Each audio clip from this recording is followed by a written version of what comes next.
ಕರ್ನಾಟಕ ಒಂದೇ ಅಲ್ಲ, ಇಡೀ ದೇಶ ಪ್ರಪಂಚವೇ ಯುದ್ಧದಿಂದ ನರಕ ಯಾತನೆ ಅನುಭವಿಸ್ತಾ ಇದ್ದಾರೆ. ಟ್ರಂಪ್, ಅಮೇರಿಕ, ಇಸ್ರೇಲ್, ಇರಾನ್ ಇವರ ವೈಯಕ್ತಿಕವಾದಂಥ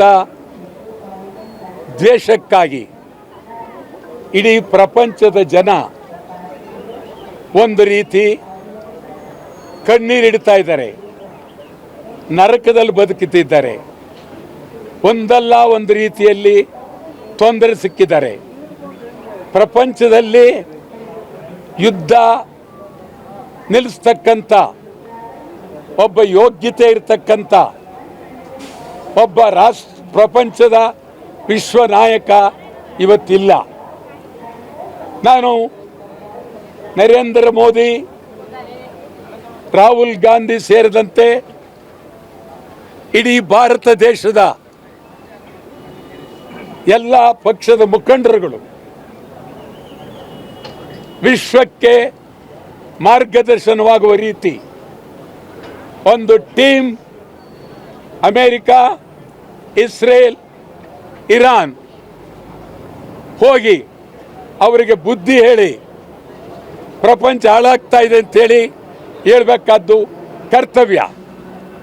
ಕನ್ನಡ ಚಳವಳ ಪಕ್ಷ ನಿರಂತರವಾಗಿ ಯುದ್ಧ ಬೇಡ ಅಂಥೇಳಿ ಒಂದೇ ಸಮಕ್ಕೆ ಒತ್ತಾಯ ಮಾಡ್ತಾ ಇದ್ದೇವೆ.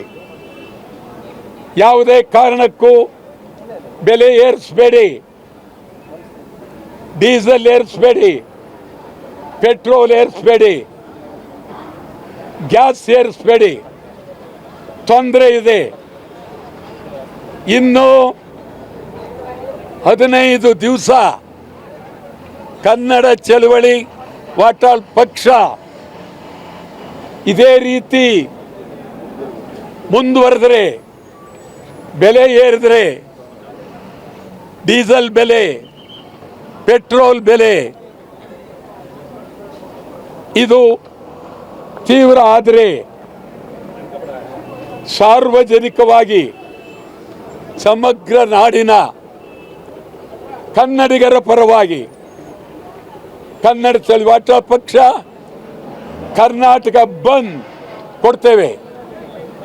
ಸಾರ್ವಜನಿಕರ ಪರವಾಗಿ, ಕನ್ನಡಿಗರ ಪರವಾಗಿ ಯುದ್ಧ ಬೇಡ ಅಂತ ಹೇಳಿ ಪ್ರಪಂಚಕ್ಕೆ ಸಂದೇಶ ಕಳಿಸೋದಕ್ಕೆ ಕರ್ನಾಟಕದಲ್ಲಿ ಎಲ್ಲ ಕನ್ನಡ ಪರ ಸಂಘಟನೆಗಳು ಒಟ್ಟಾಗಿ ಬೆಲೆ ಏರಿಸಬೇಡಿ, ಡೀಸೆಲ್ ಏರಿಸಬೇಡಿ, ಇದೆಲ್ಲವನ್ನ ಒಳಗೊಂಡು ರಾಜ್ಯದ ಸಮಸ್ಯೆಗಳನ್ನು ಒಳಗೊಂಡು ಕರ್ನಾಟಕ ಬಂದ್ ಮಾಡ್ತೇವೆ, ಕರ್ನಾಟಕ ಬಂದ್ ಮಾಡ್ತೇವೆ. ಇದನ್ನು ನಾನು ತೀವ್ರವಾಗಿ ಎಚ್ಚರಿಕೆ ಕೊಡ್ತಾ ಇದ್ದೇನೆ. ತೀವ್ರ ಹೋರಾಟ ಇವತ್ತಿಂದ. ಮತ್ತು ರಿಕ್ಷಾ ವಾಹನಗಳು 15 ದಿವಸದೊಳಗಾಗಿ ನಿಮ್ಮ ಬೇಡಿಕೆ ಈಡೇರದೇ ಇದ್ರೆ, ರೇಟ್ ಕಡಿಮೆ ಮಾಡದೇ ಇದ್ರೆ